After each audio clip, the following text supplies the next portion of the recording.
Friends, இது Rakshana kitchen. நான் தான் உங்கள் சங்கீதா. இன்னைக்கு வீடியோக்குள்ளே போகிறதுக்கு முன்னாடி ஒரு பொன்மொழி சொல்லிட்டு வீடியோக்குள்ளே போகலாம். பிரச்சனையை சகித்து கொள்ளாமல் எதிர்த்து சமாளியுங்கள். இது சொன்னது யாருன்னா டாக்டர் ஏபிஜே அப்துல் கலாம் அவர்கள் தான் சொல்லியிருக்காரு. ஸோ வாங்க வீடியோக்குள்ளே போகலாம். இன்னைக்கு என்ன நம்ம செய்ய போகிறோம் அப்படின்னா வெஜ் நூடுல்ஸ் தான் செய்ய போகிறோம். ஸோ வீடியோக்குள்ளே போகிறதுக்கு முன்னாடி நம்ம சேனலை இப்போ தான் நீங்கள் ஃபஸ்ட் டைம் பார்க்குறீங்க அப்படின்னா நம்ம சேனலுக்கு சப்ஸ்கிரைப் பண்ணுங்கள். அப்படியே பக்கத்தில் இருக்கிற பெல் ஐக்கானையும் கிளிக் பண்ணுங்கள். அப்போ தான் நம்ம டெய்லி போடக்கூடிய வீடியோ உங்களுக்கு நோட்டிஃபிகேஷனில் வரும். ஸோ வாங்க வீடியோக்குள்ளே போகலாம்.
இதில் வந்து 1/4 டீஸ்பூன் அளவுக்கு நான் கடுகு ஆட் பண்ணுறேன்.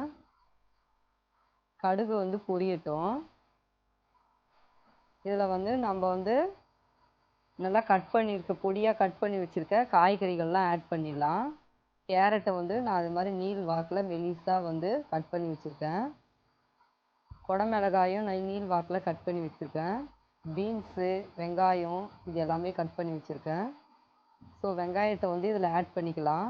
நான் வந்து ஒரே ஒரு வெங்காயம் தான் எடுத்தேன், பெரிய வெங்காயம். ஸோ அதையும் ஆட் பண்ணியிருக்கலாம். ஆட் பண்ணிவிட்டு நல்லா வதக்கிக்கலாம்.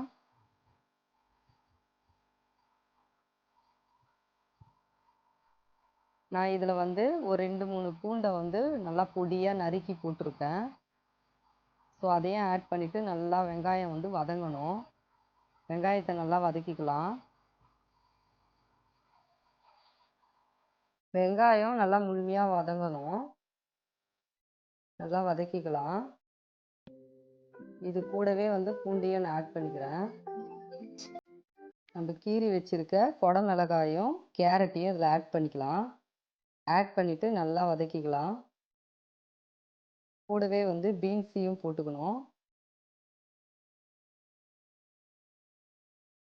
போட்டு நல்லா வதக்கலாம். இந்த எண்ணெயிலே இது நல்லா வதங்கணும்.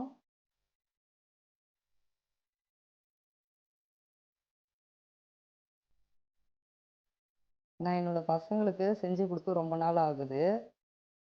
ஸோ இப்போ தான் வந்து அவங்களுக்கு செஞ்சு கொடுக்குறேன். ஸோ இந்த காய்கறிகள் எல்லாமே இந்த எண்ணெயிலேயே நல்லா குக் ஆகணும். ஸோ அது வரைக்கும் நம்ம 1 மினிட் வரைக்கும் நல்லா வதக்கிட்டே இருக்கலாம். சிம்மில் வச்சுட்டே செய்யுங்க.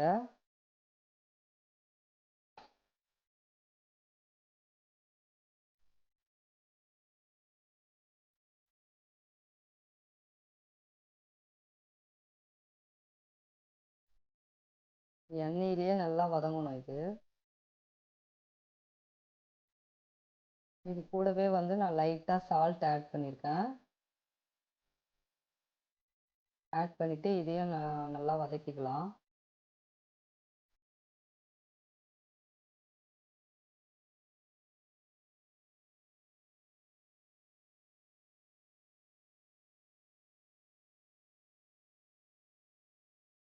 இங்கே பாருங்கள் நல்லா வதங்கியிருக்கு.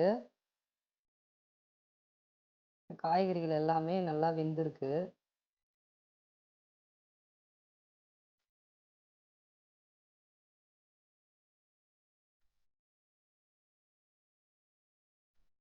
ஸோ இதில் வந்து நம்ம டொமேட்டோ சாஸ் வந்து ஆட் பண்ண போகிறோம். நான் வந்து ஒரு 2 ஸ்பூன் அளவுக்கு எடுத்திருக்கேன் சாஸை. ஸோ அதையும் ஆட் பண்ணிக்கலாம். ஆட் பண்ணிவிட்டு நல்லா வந்து இந்த மாதிரி வதக்கிக்கலாம். இதில் வந்து வேக வச்சு எடுத்த நூடுல்ஸையும் ஆட் பண்ணியிருக்கேன். ஆட் பண்ணிவிட்டு இதை நல்லா கிளறி விட்டுக்கலாம். உங்களுக்கு காரம் வேணும்னா நீங்கள் மிளகாத்தூள் கூட ஆட் பண்ணிக்கலாம். நல்லா கிளறி விட்டுட்டேன். பாருங்கள் ஃப்ரெண்ட்ஸ், ரொம்பவே டேஸ்டான நூடுல்ஸ் வந்து ரெடி ஆயிடுச்சு. நல்லா இது மாதிரி உதிரியாக இருக்கணும், குழையாத. ஸோ இதை வேறு பிளேட்டில் வந்து நான் மாற்றிக்கிறேன்.